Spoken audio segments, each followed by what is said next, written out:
Super. So welcome everybody to this fourth of 6 sessions on pediatric palliative care. My name is Catherine. I'm an adult palliative care specialist working for Médecins Sans Frontières, Doctors Without Borders. And I'm very pleased to be facilitating this session and sharing this with you all today. So just a reminder for Zoom, I'm sure you all know this by now, just keep your microphone muted during the presentations. If you have any questions or comments, just write them in the chat and we can have a look at those after the presentation. The plan will be for a case presentation today, a presentation today followed by a case discussion afterwards. So we'll look at your comments, we'll look at your questions in between and hopefully answer those during the session as well. Then I think we can probably make a start. So I'll introduce today the speaker for today. So it's Dr. Mohammed Ishak Tayyub, who is a pediatric palliative care specialist from Hyderabad in India. So a very big welcome and thank you for teaching today. I hand over to you. Thank you, Catherine. I'll be sharing my slides. So what we'll do, we have 3 scenarios that we'll be talking about, and then we'll be going through our case, and then we'll be taking up a few questions. So my topic today is pain management of opioids. So this is our first scenario. A 7-year-old boy with metastatic Ewing sarcoma with severe pain at tumor site is unable to sleep all night, screaming with pain, is withdrawn and prefers to be quiet. How do we help him with his pain? Just take a moment and think how we could help this child.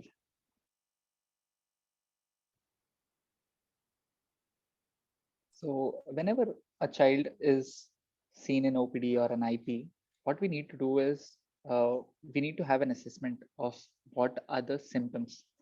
So since this child has presented with pain, we need to see what is the site of pain, onset, characteristic, radiations, whether it is radiating to other parts of the body, whether there are other associated symptoms, and the timing of pain, whether it is throughout the day or at particular times of the day, or whether it is incidental pain. We have to know whether there are any exacerbating factors or any alleviating factors, as well as severity.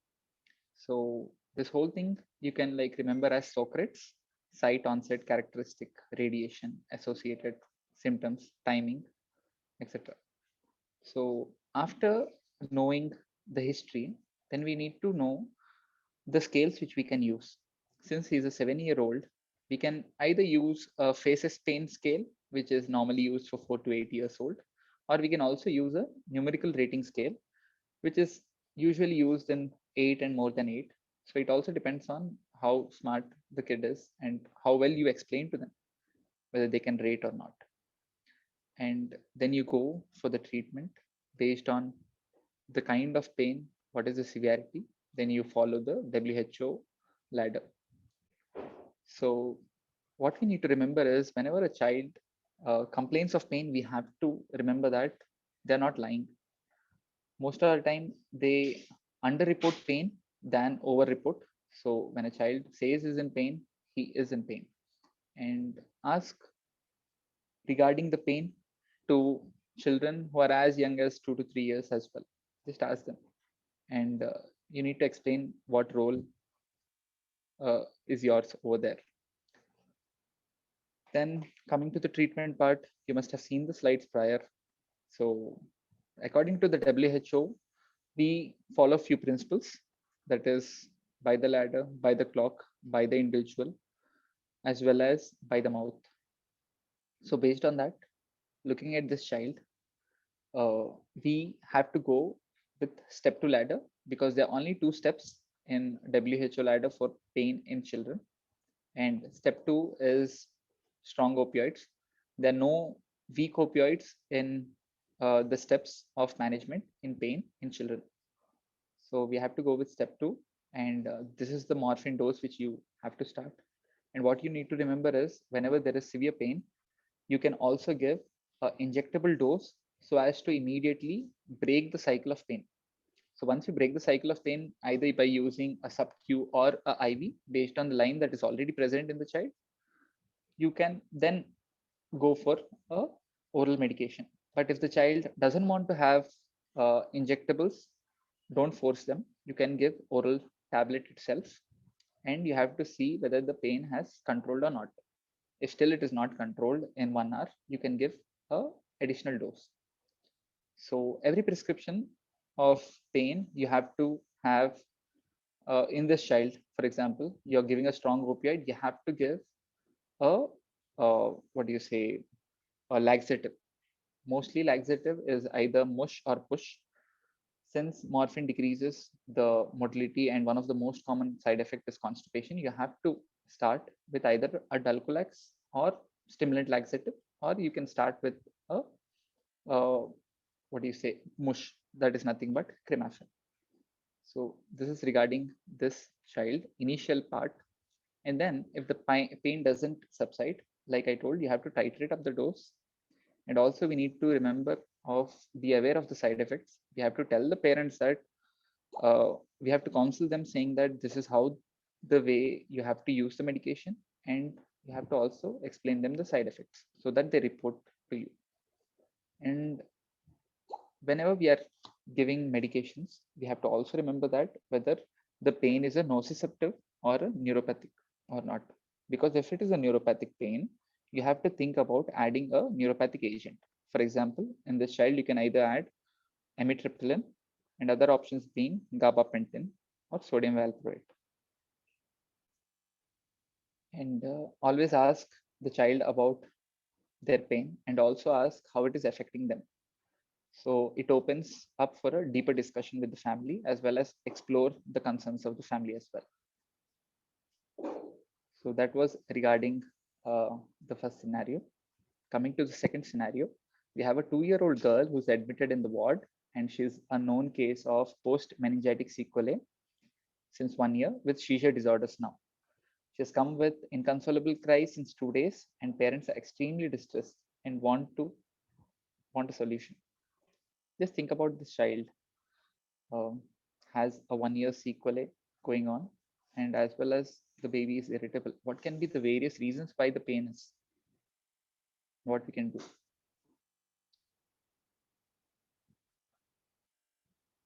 So in children who are either not able to express themselves, like in this child who's 2-year-old, what we can do is we can use a flag scale. Flag scale is nothing but phases like activity, cry, and consolability. And this can be used in less than 4 years or in children who are non-communicating, who are not communicating, or children who are having mental faculties which limit their development to less than 4 years as well. So this scale, what I would suggest is everyone should have with them whenever they go to their ward rounds, so as to just see and score the pain. So if it is more than 3, it is pain or discomfort. So based on that, we need to make plans so as to provide pain relief. There's one more scale, which is individualized numerical rating scale. So what it does is it is used mainly for to insert typical pain responses for an individual patient. So a patient might be fidgety according to parents, and when there is mild pain, but the same child uh, can have, what do you say, inconsolability at a higher pain. So it depends on what pain responses parents also tell. And this scale is used for patients with cognitive impairment. So this is one more thing which we can use. And these are the sources of pain which you need to consider so as to provide pain relief. So you have to think from head to toe whether there is any headache or dental caries. You have to see for ENT evaluation as well. And if you're seeing a child who has contractures or muscle spasms, you have to think when regarding that also whenever you're like instituting any pain management. You have to also see if there is any GI symptoms as well, or if there is any food intolerance, constipation, one of the main sources of pain and irritability in children. urinary tract infections, as well as pressure sores. For example, if a child with sequelae who's bedbound, these are the different things which you can see, which you have to keep in mind. So these are few non-pharmacological strategies which improve comfort. So whenever we are seeing a child with neurological post-sequelae or any kind of neurological impairment, we need to think about both non-pharmacological as well as pharmacological. Same thing holds true with other children as well, if we can comfort them in the best possible way or not. So it can be either positioning, deep pressure, as well as integrative therapies. Coming to the medical part of it, so in medical part, we use gabapentinoids, we use clonidine tricyclics, as well as methadone. Commonly in the place where I work, we have availability of all the three medications. We start initially with clonidine because it gives some sedative property as well and calms the baby down. So this can be titrated faster as the patient tolerates. So these are the various doses which can be seen here. So apart from clonidine, like I told, you can also go with gabapentin and methadone. So methadone we are using in children who have neurological impairment, and gabapentin also can be increased slowly according to the acceptability as well as the side effect profile. So there are few medications, but what I would suggest is it will be better if you can start one after the other and potentiate the dosing. So that way we'll know what is helping the child and what is not. Coming to my final scenario, it's about an 18-month-old baby with fevers and chills, waiting in OPD for routine blood investigations. The previous vaccinations have been distressful, and mother is requesting if we can do the procedure in a way that the child is avoided of pain. So what can we do? So this is something which you will be seeing very frequently in your day-to-day practice. So what we can do here is, first thing is you need to explain the procedure to the mother as well as the child age appropriately. And you give as much control as possible to the child. Don't pin them down and take the sample. If the child feels comfortable on the lap of the mother, let the child sit and do not separate them. So if you explain the parents prior, the procedure goes in a much more smoother way. And you have to plan comfort measures. If the mother is breastfeeding the child, you can let them. You can use sucrose solution. You can use distraction measures, either blowing bubbles or like talking to them, playing a music. You can also use VFX goggles. It depends, whatever is available in your clinical setup, as well as local application of EMLA. So local application of EMLA is nothing but eutectic mixture of lidocaine, so lidocaine and prilocaine. So this is how we apply EMLA here. So you apply a good amount and use an adhesive so that it stays at that position. And it takes at least 1 hour to provide a good anesthetic property, so that the procedure, whatever you're doing, whatever samples you're taking, is pain-free. So this is something you can use. We use a lot of EMLA for our patients who are undergoing either CSF analysis or going for what do you say, methotrexate injections. So these are the various ways we use. With this, I end my talk. Thank you. Any doubts, please put in the chat. Thank you, Dr. Ishak. That was a very clear, comprehensive overview of the management of pain for children. I just encourage, if you have any questions or comments, do write it in the chat, or feel free to unmute and ask your question out loud. And while you're thinking about any questions you might have or anything you want to share, I also just wanted to ask you about your access to opioids. So we just heard there about step 2 on the analgesic ladder for children being opioids, so strong opioids. And I know you're coming from different countries and different workplaces.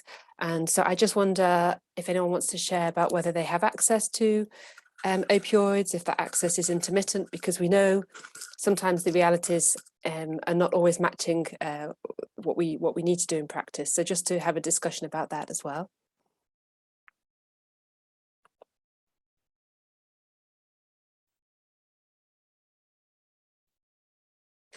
So we have a question in the chat, thank you. So how long do we need to wait after EMLA has been applied? And I understood 1 hour, Dr. Ishak, from your talk, is that correct? You can see Megan's nodding. Yes, yeah. Mm-hmm. 1 hour is the time that we use.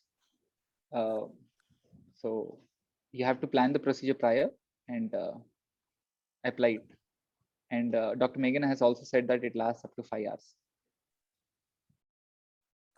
Super, super. Yeah, and you'll know it's working because you get a slight pallor on the skin, right?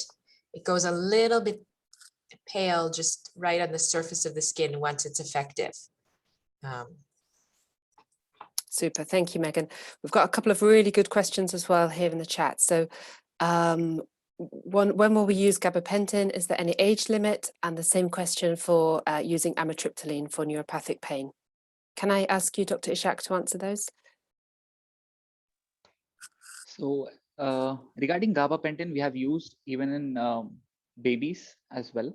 So there is no kind of cutoff that you're not supposed to use. Like again, I said, we need to know what we are targeting and how much response we are getting out of the drug. If you're getting good response, we can continue the same. And if we feel that we need to up the dose, we can increase and titrate it up. So in adults, they say that maximum dose of 3,600 mg. So we have gone till 900 mg. So it depends how you want to take it ahead. Slowly titrate it up. Amitriptyline, I haven't used it much in children. I have used it till around in preschool, school age group. We haven't used it during infant age group. Dr. Megan, anything you would like to share from your practice regarding amitriptyline?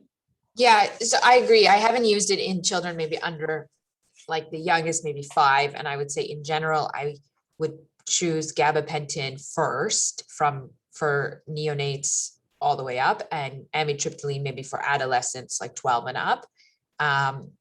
Mainly because of the evidence. So there is some evidence for the use of gabapentin in small children, and there isn't the use of amitriptyline. And often you can't get liquid amitriptyline often.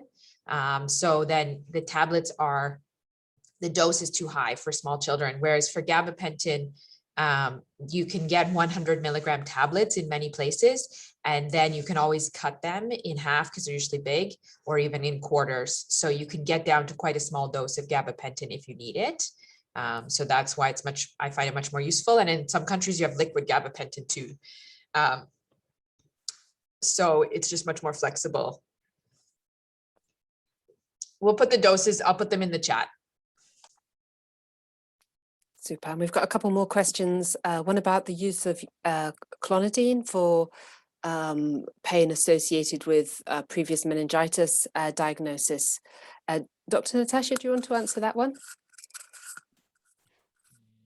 Yeah, so I think the scenario that that Dr. Ishak was mentioning, I suspect this child probably had some irritability as well as potential neuropathic rather than nociceptive pain post the inflammatory aspect of the meningitis. So I think clonidine is a very reasonable option to try. We use it quite a bit in patients who have, complex cerebral palsy or neurologic deficits, who they have some type of neuroirritability, and it's helpful for that. It's helpful for sleep. Clonidine won't have any effect on acute nociceptive pain. So if there is an aspect of inflammatory pain to the tissue, clonidine shouldn't be your first choice. But in this situation, due to the likely neuropathic plus irritability. I think that's why clonidine was selected, and I think appropriate in this situation. But it can also be used as an adjuvant. If you have both types of pain happening, you can use it with an opioid when you use it for that type of adjuvant as well. Thank you, Natasha. And there's a request for, oh, super, there's doses being written in the chat. There's a question also about tapentadol, if anyone has any experience of using tapentadol in children. I don't know if any of the pediatric palliative care specialists want to take that one.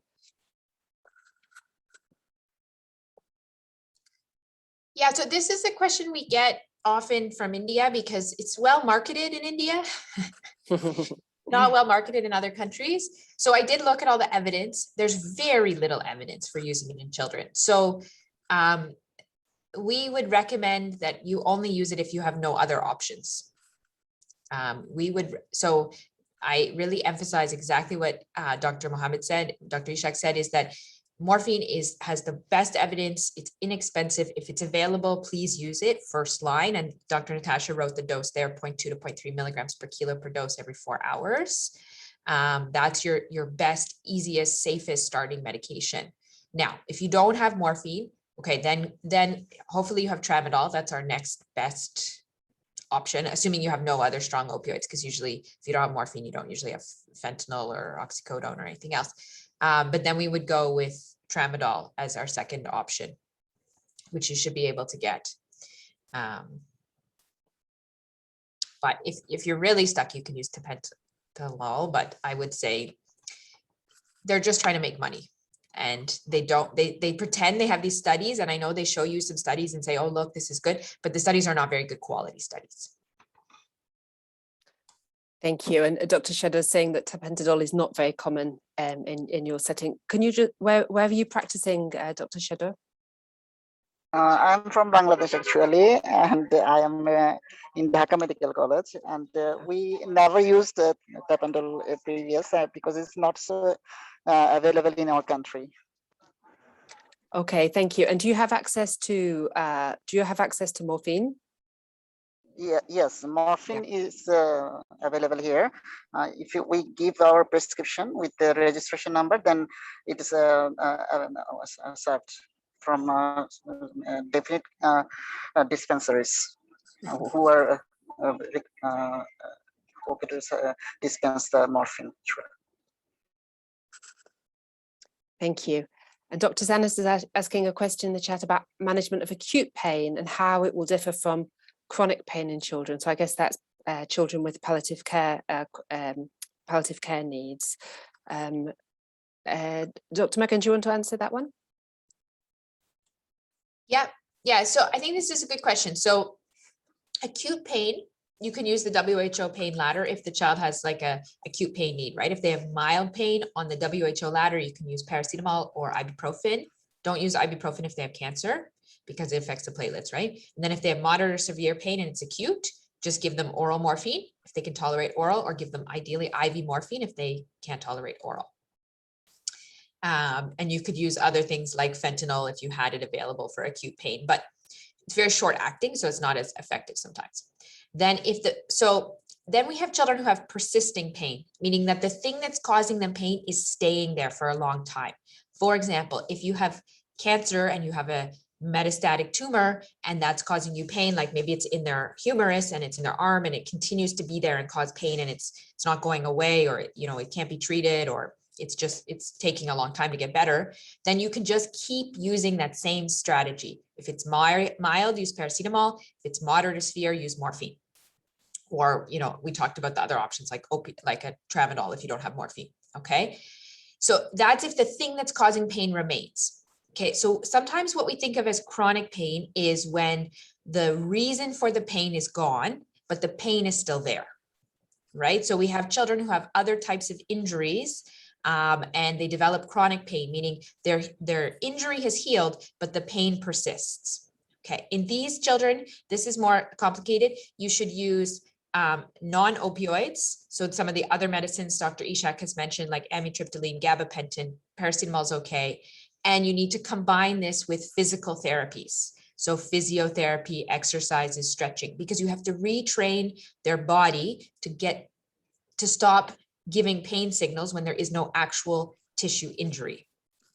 And that's more complex. Okay. So I think you have to figure out what's the condition, and really, is it in this category of chronic pain, which usually is lasting more than 3 months. And we know for those children, opioids are not good, because we know for chronic pain, when the underlying cause for the pain is gone, then you will give them more pain if you keep going with opioids. So opioids are okay as long as there is still an underlying thing that is, organically or physiologically causing the pain. So kids with sickle cell disease, they have pain for a very long time, but it's always from sickling, from ischemia, right? Or kids with cancer, or children with, some of these other conditions that we see. Super, thanks, Megan. That's a really clear explanation of the difference between chronic pain in patients with an ongoing condition for palliative care and those that have a resolved condition but chronic pain, and there's a clear distinction between how you manage those groups. Super, so there's loads of really good information there. If it was all quite quick, so if there's anything that wasn't clear or you want us to go over again, please write it in the chat and we'll come back to it. But what I want to do now is move on to the case presentation. I see Rachel's with us. Hi, Rachel. Rachel, are you okay to share your screen and while I introduce you? So Rachel is a nurse by background, and she's currently doing her PhD and doing research into palliative care. And she very recently was in Bangladesh to implement pediatric and neonatal palliative care in an MSF project there, serving refugee as well as host population. So I'll hand over to you, Rachel. Sounds good. You can hear me okay, I think. I'm just going to share. Yes, we can hear you. Oh, it's probably doing here we go. That'll be better, I think. How's that? Very good. So I'm going to go through a case discussion with all of you today, but please do jump in if you have questions, okay? I'd really like to encourage some discussion here. If you feel more comfortable writing a comment in the chat, go ahead, but do feel free to unmute yourself and add your comments if you'd like. So yeah, as Catherine mentioned, I just returned in end of August from Goilmara Pediatric Hospital in the just outside the Rohingya camps in Bangladesh. So today we are going to, if I can go to the next slide. Also, Catherine, if someone adds a comment and I don't notice in the chat, just please prompt me, okay? Thanks. All right, I'm just going to move my picture here. So our key questions for the presentation today are going to be around how to select the appropriate pain medication for a child, and how to develop an appropriate pain management plan for that child. We'll talk about how to initiate opioid treatment safely and how to titrate the medications up, as well as preventing and managing opioid side effects. Oh, there we go. So let me just move this one. So this is the case we're going to discuss today. So you're caring for a 14-year-old boy who was newly diagnosed with osteosarcoma. While admitted to the oncology ward, he developed sharp pain in his leg. He rates the pain as 3 out of 10, and the pain is constant. His weight is 32 kilograms. And so at this stage, I'm wondering if anyone has ideas about how you would manage his pain. We'd love is, does anyone have any thoughts? Let me pull up my chat.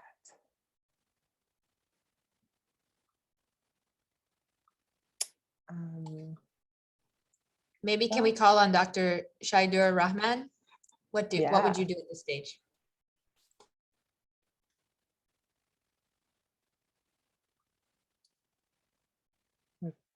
Calling people out. Any ideas?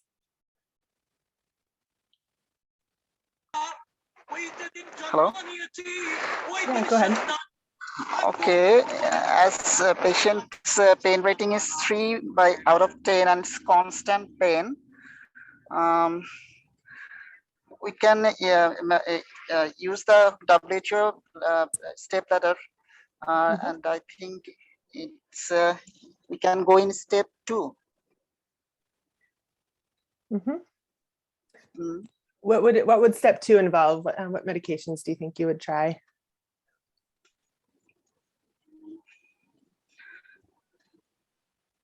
You can use. I think Jannat madam can also share actually. It's okay. Yeah. I guess one question about this too is that at this stage he's reporting sharp pain and it's constant. Do you think, like, what do you think the origin of does anyone have ideas about what the cause of the pain at this stage might be? I see someone mention paracetamol 700 milligrams 3 times a day.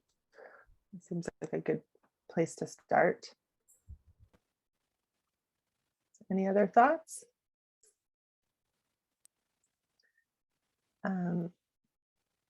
Yeah, I think I agree. That's a good idea. Actually, one question for Megan, actually, you mentioned that in cancer, we would probably want to avoid ibuprofen. For this type of osteosarcoma, though, I think probably it would be helpful. Is that right? Because of the anti-inflammatory? Yeah, it just depends if they're going to give chemotherapy right away. That might cause issues. They might not like that. So I don't know, Natasha or Janet, do you want to comment? Yeah, I suspect usually in patients with newly diagnosed any type of cancer, we wouldn't give ibuprofen just because they're probably going to get some type of chemotherapy that will lower their platelet count. So the ibuprofen will affect platelets and just put higher risk of bleeding. Paracetamol is a very good idea and follows the WHO ladder. Just be mindful sometimes. The oncology team might ask to just check their temperature before, because if their blood counts have dropped with chemotherapy, they may just be mindful of the paracetamol as well. But I often say just check temperature before you're going to give paracetamol in a cancer patient. It's really helpful feedback. So it just points to us needing to know a bit about what the care plan is for this patient and what their individual situation is. So if the plan is to start chemotherapy, we need to be mindful about using ibuprofen might not be a good idea, and considering checking the temperature. That's helpful. Okay, very good. And so we had a few suggestions around starting paracetamol at 15 milligrams per kilo per dose every 6 hours or 4 times a day. Very good. So then Catherine is asking if we have access to chemotherapy. So feel free to comment there. So then in the next step in our case, you review the patient the next day on rounds and his pain is worse. So he's now rating it as 6 out of 10. And he's not able to bear weight due to the pain. So when he tries to walk, he's unable to walk well. And what are your thoughts on how we would manage his pain at this stage? Any thoughts? Morphine, yeah. Yes. So, and there was some comments in the chat that I think are really interesting too. So if there's not a plan to start chemotherapy, ibuprofen might potentially be a really good option because of the anti-inflammatory effect. So we could consider starting morphine every 4 hours. And yeah, I agree. At this stage, we would want to, now they're in the sort of step 2 in the WHO ladder. So we would want to try morphine. And so what do you think? Would we start with IV morphine or oral morphine? What would be your thoughts? Any ideas? Looks like oral. Yeah. Yeah, I think if the pain is 6 out of 10 and the patient is able to take orally, we could try that first usually. And the doses were 0.2 to 0.3 milligrams per kilo every 4 hours orally. Okay. Now let's see what the next slide is. So this is an interesting point. So let's say that the mother has Googled the medication. So she's looked online and is a bit nervous or worried about giving morphine. can anybody talk about how you would explain or how you would approach that conversation with the mother? How would you explain this to her?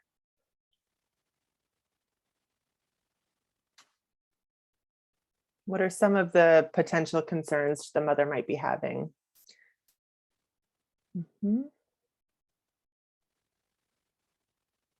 Or what are some of the concerns you sometimes hear from your patients about starting morphine? Any ideas?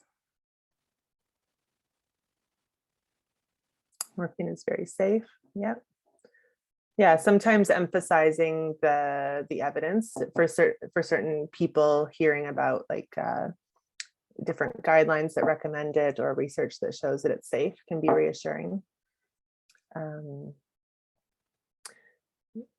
Sometimes, personally, I've heard a lot, especially the younger the child is, sometimes parents will talk about being worried about addiction. It's sort of like often the first thing that people worry about.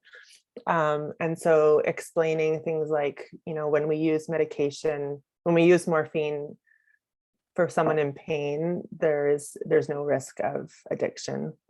It's when it's used for other purposes that it has a problem. And as I think Zanat Ara mentioned the high ceiling effect, that, you know, we can start at a low dose and titrate up or increase the dose based on what the child needs. Rachel, there's a comment about using morphine when the pain's 3 out of 10. Do you want to say something about that? Yeah, it's an interesting comment. So I'm just going to read the comments. And how about starting morphine even when the patient has 3 out of 10? A little trust would be gained from the patient's side, as we know that the pain will increase anyway. I think it's a really good point. So I think when a patient has pain 3 out of 10 and you try the paracetamol, if the paracetamol does not work, so if you give the paracetamol and they get a really good effect and they have good pain relief, then maybe that's adequate. But if you try the paracetamol at that stage and they don't have good relief, then I think it's very appropriate to start at that point. And as Megan mentioned, children often do underreport pain. And so even they're saying it's 3 out of 10, but maybe it's actually quite a bit more, discomforting for them. So helping to understand the impact of the pain too. Like he says it's 3 out of 10, but that's not the whole story. So are you noticing that he is unable to walk around or is really withdrawn and not interacting with his family? But I agree, if the pain is not well controlled with the first step medications, you can escalate. Would you add anything else, Catherine, or does that? That's good. No, I think that was a clear. Thanks, Megan. All right. Does anyone have other thoughts about how they would explain this to the mother or address her concerns?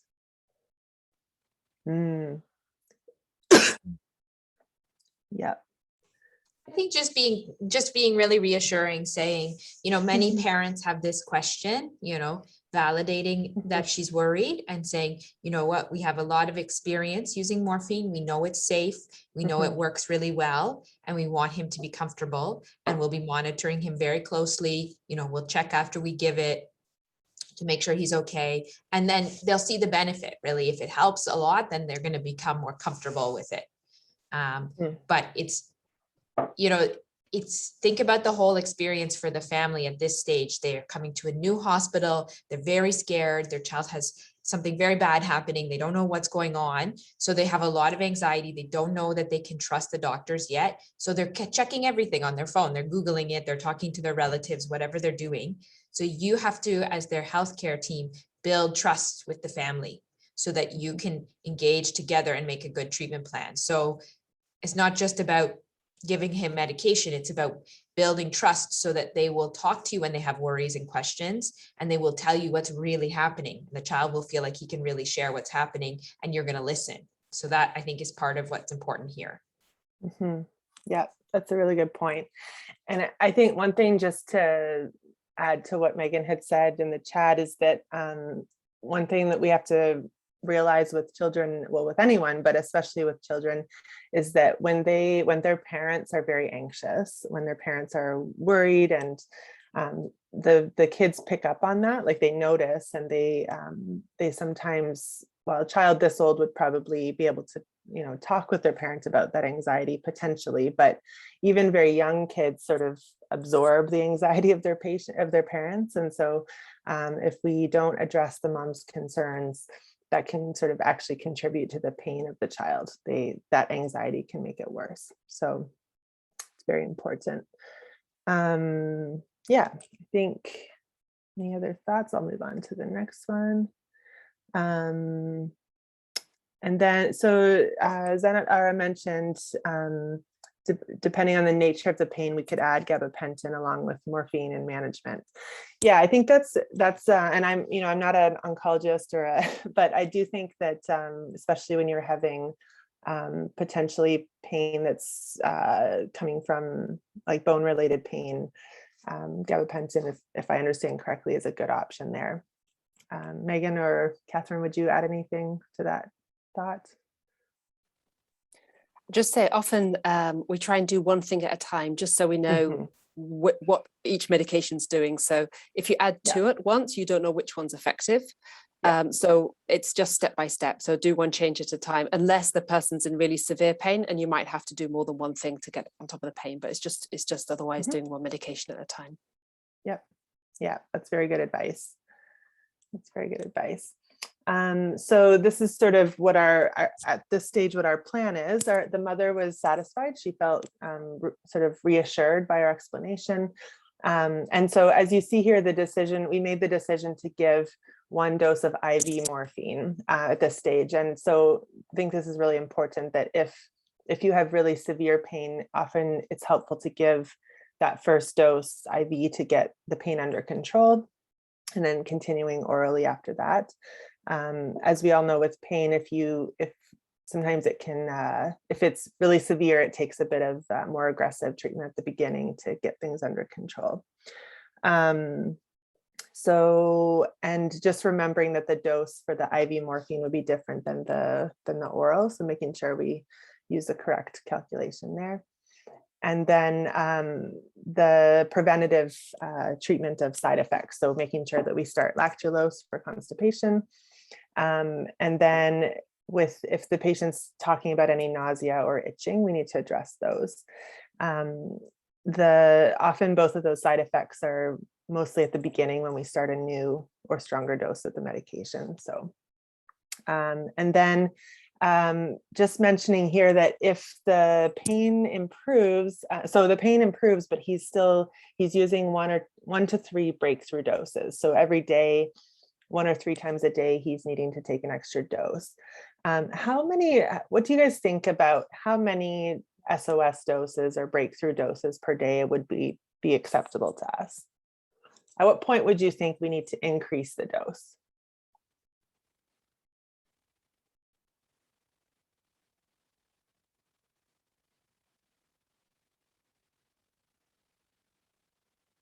As much as needed.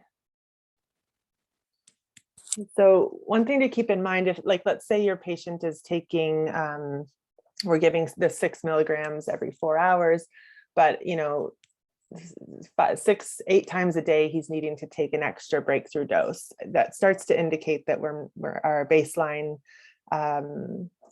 scheduled dose might not be high enough. So at what point do we decide to actually increase the scheduled dose that we're giving? Any thoughts?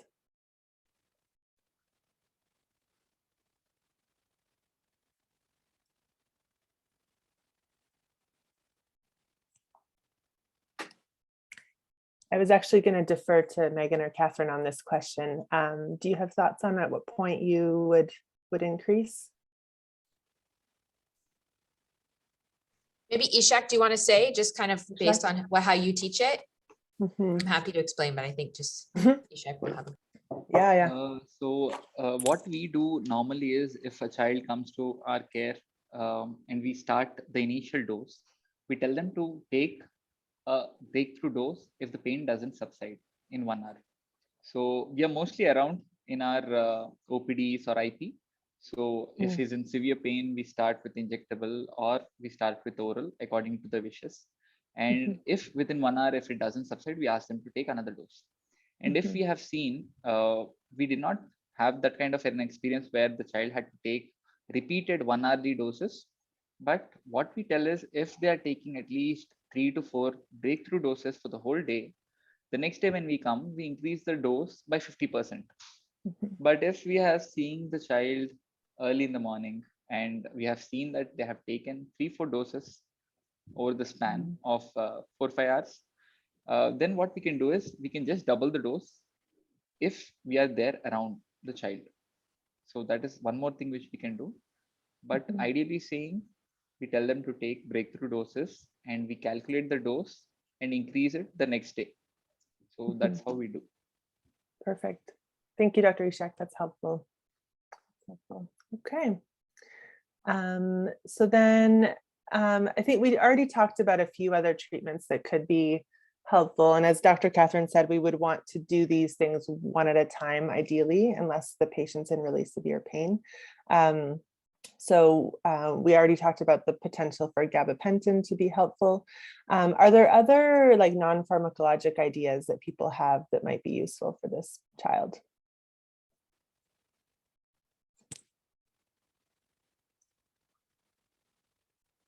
Any thoughts?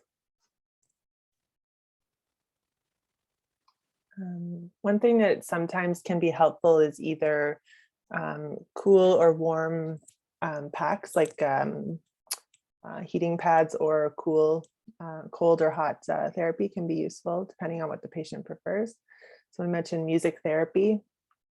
So like a form of distraction to sort of keep their mind off of the pain.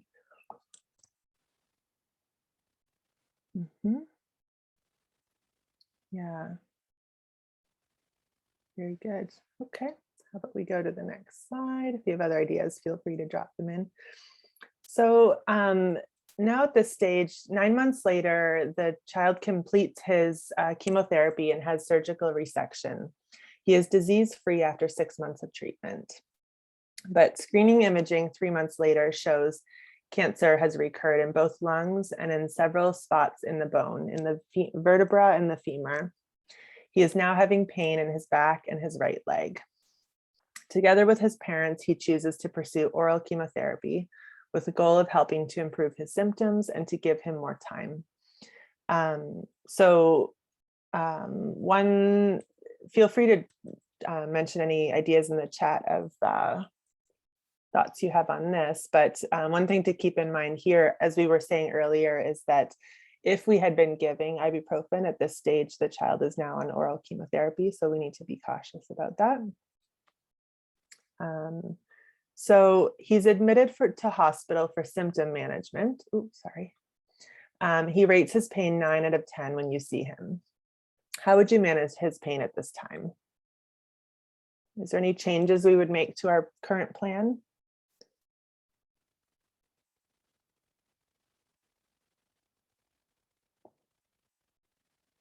So one thing Megan was just mentioning in the chat is that, let's see, so if he was receiving, let me think. Megan, can you explain your thinking? Yeah, here? sorry, it gets all broken up in the chat. It's okay. It was from the previous thing. So I think see. it's what Ishak said, that whatever Yes. the dose the patient's taking regularly, and then if they're taking a lot of breakthrough doses, add those two together, get the total daily dose, and then divide it every 4 hours. Okay. So I think that more applies to the previous thing. But I see Dr. Bat said that a fentanyl infusion if he's admitted, which is definitely, yeah, if you have access to fentanyl infusion, it would be an excellent suggestion for this patient. But you may have to consult anesthesia or pain management service if they have that available. In some of our settings, we can't arrange that so easily, but it would work fine. Like it would be totally a good idea. You could also have a morphine infusion, same idea, no difference there. Or you could go for like what Ishak was sort of describing, where you give IV morphine, you reassess, after 30, 60 minutes, is the patient having good pain control? If they're not, give another dose of IV morphine. So that's called like a morphine trial, where you quickly try to figure out what dose of morphine the patient needs by frequently reassessing and readministering doses.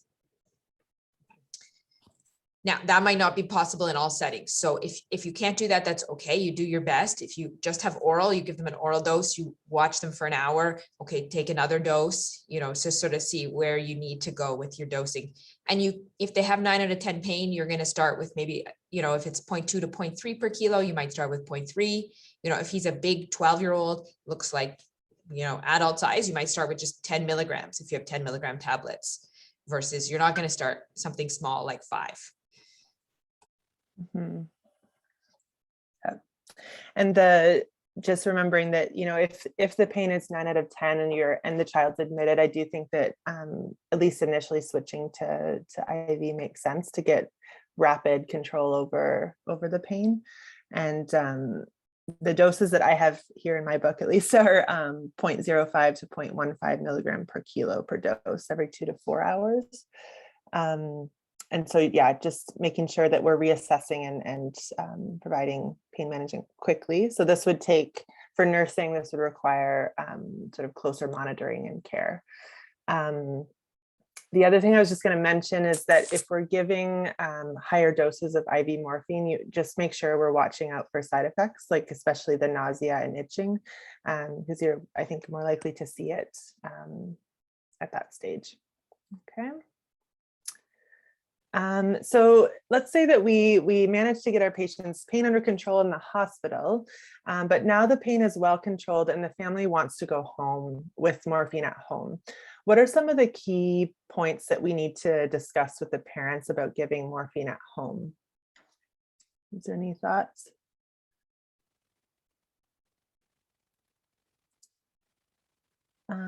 There's, sorry, one question in the chat about if there's any hepatic or renal impairment, could morphine be continued? I might have to ask, like, Dr. Ishak, do you know, I know there's adjustments based on those, but I might have to defer to you. I'm just going to jump in. We've got about 4 or 5 minutes left. Oh, so just to keep an eye on the time, and then perhaps sorry. Dr. Ishak, you can answer that one. It's only critical today because we have another webinar afterwards. So okay. I think you guys can go a little bit over time. I'll just sign off now and start the other webinar. No stress Thank you, there. Megan. Take care. So regarding that question by Rachel, so what we normally do is, if we have a child with renal impairment, we titrate the dose according to the urine output. So if it is a child who's, what do you say, if the creat is very high, then you can like kind of half the dose. It again depends on the pain relief which you are able to get. If the pain relief is good, even by decreasing the dose by 25% of the whole daily dose, it is fine. But if you are seeing that the child is becoming drowsy or having intolerable side effects because of retention of morphine, because it is the only, the renal is the only way how it is excreted out. So then maybe you can further decrease down the dose. And if still you're having trouble with morphine because of the renal impairment, you can use methadone, which is a safer option, methadone and fentanyl as well. In case of liver disorders, because morphine is metabolized in the liver, and then you have the metabolites that help in the pain relief. There is no particular dose adjustments, but in babies in whom the liver metabolism is not that good, what we tend to do is we start a lower dose, that is around 0.1 mg per kg. I'm talking about the oral dose. So that way you can go. But ideally speaking, it is more of individualizing the dosing according to the relief which we are able to provide the child. If you're not having any other strong opioid and morphine is the only thing which we have, then again, we need to think, we need to reassess the goals of care with the family, saying that this is the medication which will keep your child comfortable, and then you can go ahead and institute that drug. So, any other thoughts, Dr. Natasha, if you're here? Hi. No, I completely agree with everything you said.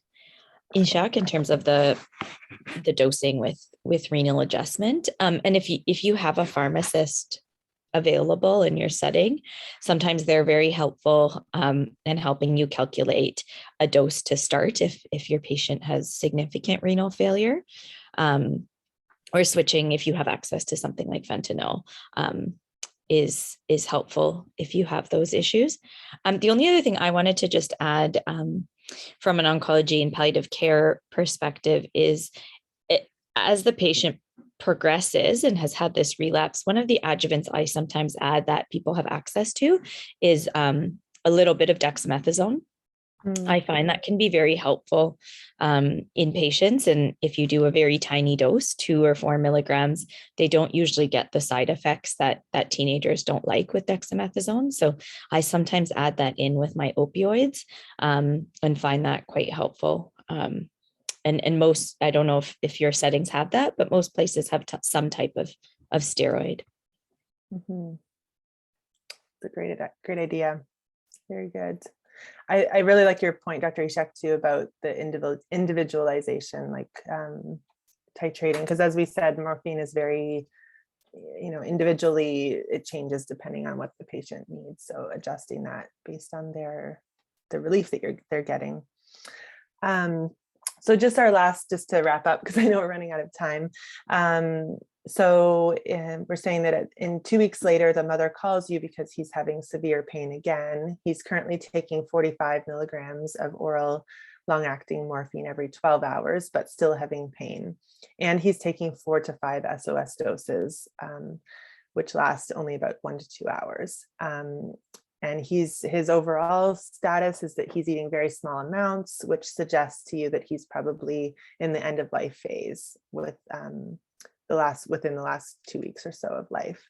He's sleeping most of the day, having some difficulty breathing and dyspnea when he gets up to the bathroom. Is there any other advice you would recommend at this stage? Any thoughts? I'll just mention a few things, but I'll look out for your comments. So as we were saying earlier, the fact that he is requiring 4 or 5 SOS doses a day suggests that maybe we need to increase our long-acting dose. So I think we can go up by 50% of the total daily dose. The other thing I would just mention is that he's complaining of some difficulty breathing and dyspnea. And as we know, morphine is effective in relieving that symptom as well. So I think if we can give a more effective morphine dose, he might get relief for both of those symptoms. And then the only other piece I would mention is just, especially in this end of life phase, we want to be pretty aggressive with our pain management so we can escalate quickly if he's needing more and more relief. So any other thoughts on that one? I'll go to the next. I think that might be the end of our slideshow. Does anyone have other thoughts or comments? Miss anything? Super, Rachel. I think that was really a really nice case to illustrate the different points about pain management and how to approach a child with progressive disease. There's just one thing I was going to just highlight, certainly for adult patients, but I imagine it probably applies to pediatric patients too. So sometimes we see a spike in pain soon after a relapse or bad news. And we don't know if this child was told about his relapse. That's not to say that we shouldn't manage his pain. So pain is what the patient says it is, but it sometimes might be a trigger to think about this concept called total pain. So we know that pain has a physical component, which absolutely we need to increase the morphine dose and improve that pain. But we can also think about other factors which may be impacting the experience of pain. So whilst titrating the medication, we can also think about any fears or worries this child has about what's happening to him, what has he understood, what has he been told, and give the child an opportunity to talk about that. I don't know if you want to say anything more, either Ishak or Natasha, on that point, specifically to children.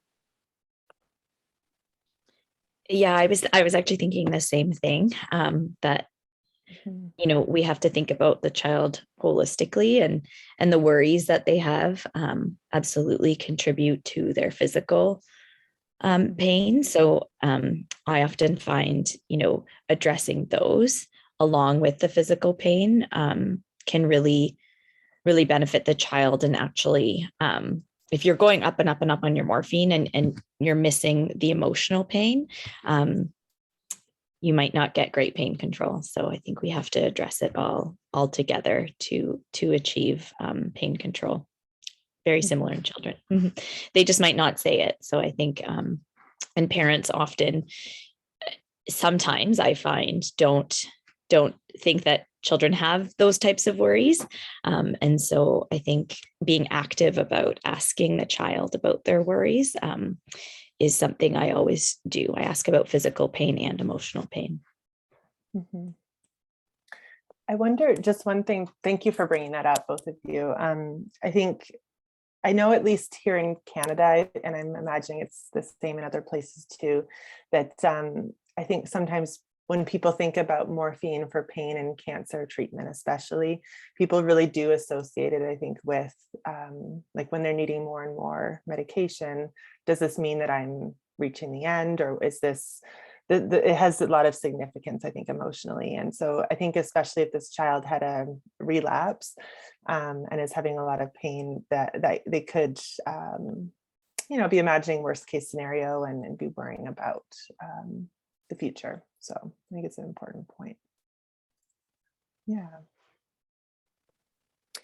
Super. So we've had lots of, that was a really lovely case presentation. So thank you again, Rachel. And thank you, Dr. Ishak, as well, for your very clear and concise summary of pain management in children, with 3 cases to really exemplify the learning you had from the video prior to the webinar.